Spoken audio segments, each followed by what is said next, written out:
Et sans aucun doute l'équipe qui a le plus besoin d'encouragement ce soir.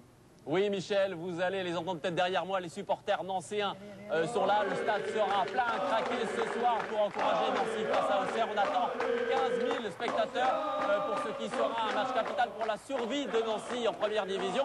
Alors tout de suite, pour bien comprendre les enjeux, je vous propose de jeter un coup d'œil sur le classement. 5 équipes peuvent encore se maintenir en première division. Des 5, certes, Nancy est la plus mal lotie, mais tout est encore possible. Pour cela, faisons simple, Nancy doit l'emporter et compter sur un faux pas de 3. Marseille, Nantes et Rennes, vous voyez, ce sont les 4 équipes placées juste devant Nancy. En tout cas, si ici tout le monde y croit, n'est-ce pas les supporters? Oui.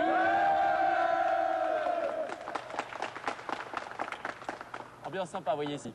Merci Olivier, à tout de suite. Passons à Sedan, puisque le président de l'AS Nancy-Lorraine est en notre compagnie au stade Marcel Picot. Nous allons le retrouver dans un instant. Mais tout d'abord, je vous propose de voir un résumé de la saison de l'AS Nancy-Lorraine, résumé par Olivier Meyer. Allez. Voilà. En signant à Nancy il y aura bientôt un an, Fabien Lefebvre, Cédric Mouret et Saïd Chiba ne mesuraient sans doute pas à quel point la saison serait difficile pour les nerfs. Ils sont les nouvelles pierres d'un édifice qui a fière allure sur le papier, la plus belle équipe nancéienne depuis des années. Le club lorrain veut s'installer durablement en première division. La rénovation complète du stade est engagée. Objectif, le maintien malgré l'un des plus petits budgets de D1, 80 millions de francs.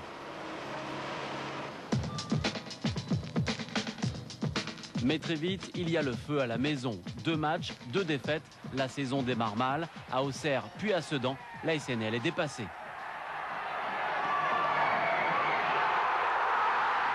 Nancy a continuellement le couteau sous la gorge. La méthode Bologna est peu à peu critiquée. Les moments de répit sont rares, malgré quelques belles victoires, comme ici, avec un superbe triplé de l'Irlandais Tony Cascarino contre Rennes. Mais globalement, toute la première partie du championnat est morose.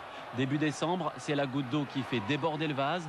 La défaite 2-0 à domicile contre Sedan enfonce Nancy à la 17e place. Le président Rousselot ne cache pas sa colère aux joueurs. Je comprends tout à fait le président. Je crois que le président a fait des efforts énormes pendant ces 5-6 dernières années. Ce soir, on n'a pas su le remercier de ses efforts et de tout ce qu'il avait fait pour nous. Donc maintenant, comme j'ai dit, on a 2 matchs pour lui démontrer que les joueurs ont une forte personnalité. Parole tenue, Nancy réagit dès le match suivant. L'équipe retrouve des valeurs perdues, montre qu'elle a des tripes. En combattant magnifiquement, elle enchaîne une série de 4 succès consécutifs. À chaque fois, victoire 1-0. À quelques jours des fêtes de fin d'année, l'espoir du maintien est loin d'être perdu. Nancy est en milieu de tableau, ça plane pour la SNL et ses supportrices.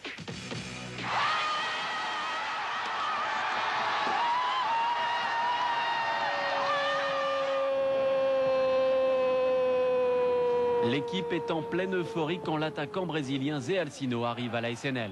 C'est le renfort du mercato, 20 millions de francs, le plus gros transfert de l'histoire du club. Premier match et premier but contre 3. Un feu de paille, les choses se gâtent à nouveau pour la SNL. Après une série de dérapages, Nancy replonge dans la zone rouge. La chance fuit la SNL, l'équipe encaisse un nombre incroyable de buts dans les arrêts de jeu face à Rennes, Paris, Bordeaux ou encore Monaco. Les points filent.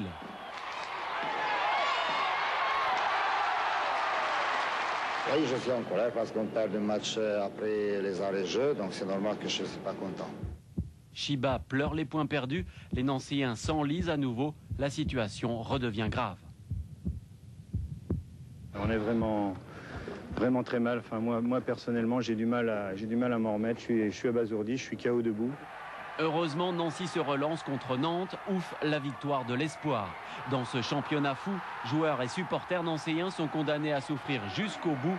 Dramaturgie incroyable, l'équipe jouera son avenir lors de la dernière journée de championnat.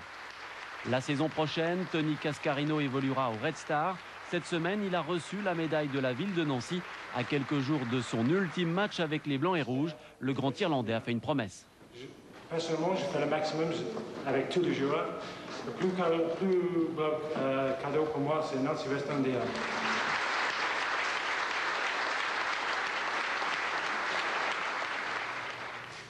Jacques Rousselot, bonjour. Bonjour.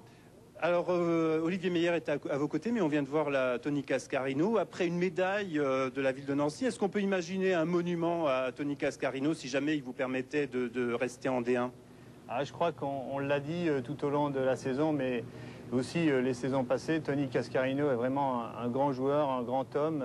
Je crois que c'est un monstre sacré dans le football français et plus particulièrement à Nancy.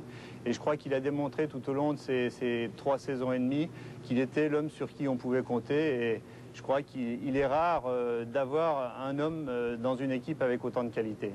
Président, quand vous voyez ce résumé de la saison, là, qu'est-ce que vous vous dites? Je crois qu'effectivement, on a gâché certains matchs, surtout quand on arrive à l'ultime journée avec le couteau entre les dents et puis une tension folle. Je crois qu'il nous manque 3-4 points, même sans parler de ce qui s'est passé lors des 4 ou 5 dernières sorties où nous avons encaissé des buts dans le temps additionnel.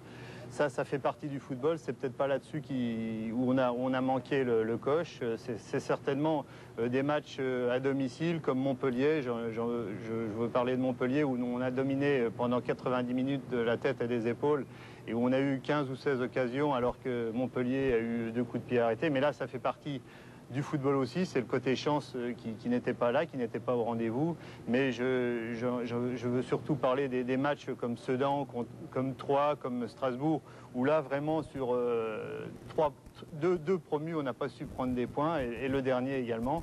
Et c'est peut-être ces 3 points-là ou ces 4 points-là qui vont nous faire défaut. Cependant, il reste un match ce soir. Je crois que les joueurs sont très concentrés.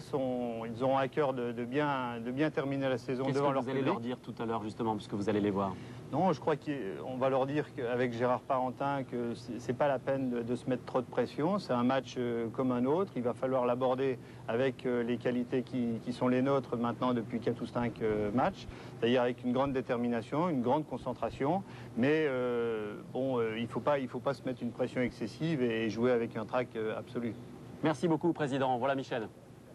Merci. Oui, Michel, c'est un véritable psychodrame qui se déroulera ici tout à l'heure. Verdict vers 22 h. On saura alors si Nancy se maintient ou pas en première division. Alors, ce sera très difficile pour les nerfs, bien évidemment, mais en même temps, ça nous promet une soirée palpitante, comme nous le montre ce reportage réalisé hier. La boutique de l'AS Nancy-Lorraine littéralement dévalisée. Plus une seule place assise. Les derniers acheteurs doivent se contenter des quelques places debout restantes. Plus de 14 000 billets ont déjà été vendus. Si la pression monte chez les supporters à la veille de ce match capital pour l'avenir de Nancy, les joueurs en revanche affichaient eux une surprenante sérénité lors du dernier entraînement. Je crois qu'on se sent bien, qu'on a une grosse motivation. Et que maintenant, va déjà nous essayer de gagner ce match, puis après prier un petit peu pour qu'il y ait un résultat qui nous arrange. 5 équipes peuvent encore rester en première division. Des 5, Nancy est certes au départ la plus mal lotie, mais les Lorrains sont habitués à ce genre de combat pour le maintien. Les hommes de Laszlo Bologna sont donc prêts à jouer encore une fois les guerriers, même s'ils savent que face à Auxerre, le match n'est pas gagné d'avance. Ils vont venir pour jouer, pour faire plaisir à Guiraud, parce que c'est son dernier match de championnat. Et puis je pense qu'ils veulent jouer quand même l'Intertoto, parce que ça ramène de l'argent au club. Et nous, il faut absolument qu'on gagne, alors on n'a pas à se poser de questions. Par le passé, à 3 reprises déjà, Nancy a joué son maintien sur la dernière journée. À chaque fois, l'équipe est descendue. Mais les supporters sont persuadés que la 4e tentative permettra d'inverser la tendance. Moi, je le vois qu'avec une victoire. De toute façon, on sera là tous demain soir. Le stade sera plein, donc on va essayer de mettre l'ambiance. Et moi, je ne m'inquiète pas. C'est la victoire et rien d'autre. Signe du destin, un trèfle, peut-être un porte-bonheur, s'est posé sur les gants du gardien nancéen. Alors, à côté de moi, Frédéric Biancalani, vous êtes blessé. Donc, malheureusement, vous ne pourrez pas jouer ce soir. En tout cas, ça doit être terrible de jouer toute une saison comme ça sur un seul match. C'est vrai que c'est difficile. Je crois que cette saison, on a encore la chance de jouer le maintien avec les points qu'on a peut-être perdus ces derniers matchs. Mais bon, je crois que le groupe est motivé. Il a envie de faire quelque chose d'énorme ce soir.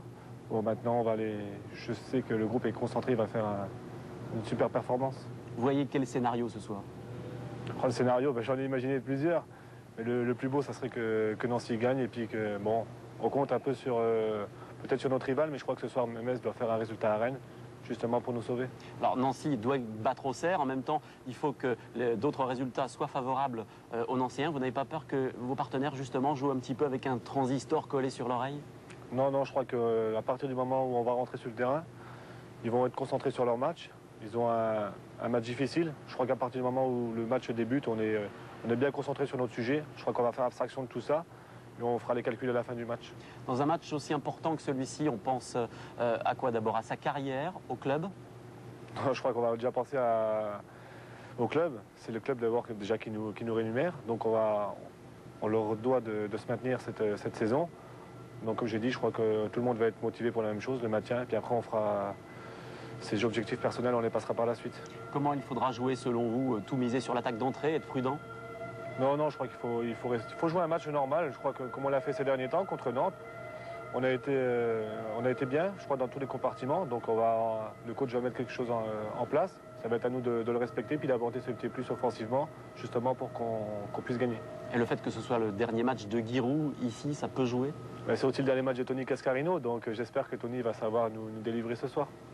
Merci beaucoup Frédéric Biancalani. Voilà Michel. Merci messieurs. Dans un instant, nous parlons. Vous êtes en compagnie, je crois, d'un grand spécialiste de l'AS Nancy-Lorraine. Oui, tout à fait, Michel. J'ai à côté de moi Jean-Pierre Hoppe, journaliste à l'Est républicain. C'est un peu la mémoire vivante de l'AS Nancy-Lorraine. Alors, Nancy va jouer ce soir son maintien lors de la dernière journée de championnat. Jean-Pierre, est-ce que ça s'est déjà produit dans l'histoire du club? Oui, il y a déjà eu 3 cas de figure. En 1974, en 1987 et en 1992. Alors en 87, qu'est-ce qui s'était passé? En 87, l'équipe de Nancy jouait à Auxerre. Il fallait à tout prix gagner. Mais là, c'était un peu différent parce qu'il fallait gagner pour être barragiste. Et il fallait aussi que dans le même temps, Sochaux soit battu. Alors Sochaux a gagné et Nancy a été battu à Auxerre après avoir ouvert le score. Alors je crois que à chaque fois, ça s'est mal passé pour Nancy. À chaque fois, en 92 aussi. En 92 aussi, le match était à Cannes. Il fallait, là, Cannes était aussi concerné par la relégation. Il fallait à tout prix qu'une des deux équipes gagne et compte sur une défaite de Rennes à domicile contre Auxerre. On retrouve toujours Auxerre. Or, Nancy a ouvert le score à Cannes par Tony Vérel. Cannes a égalisé. Et comme Rennes a égalisé également dans les arrêts de jeu, les deux qui s'opposaient au stade de la Boca sont descendus. Et vous pensez qu'on peut inverser la tendance ce soir? C'était le souhait de tout le monde. Je crois que, pourquoi pas, la série est terminée. Il y a eu 3 fois. Je pense qu'on va aller sur une autre série en espérant qu'il n'y en aura qu'une. Alors je me tourne à présent vers un fidèle supporter de l'AS Nancy-Lorraine. Alors un petit pronostic pour ce soir, Nancy-Auxerre? La victoire serait la bienvenue. Même 1-0, ce serait un très bon pronostic favorable pour nous. Et en espérant que les équipes qui sont nos adversaires d'habitude nous donneront un bon coup de main et qui souhaiteront que Nancy reste en D1 et que le duel recommencera l'année prochaine. Merci beaucoup. Voilà Michel, ici à Nancy. Oui. Merci, merci Olivier.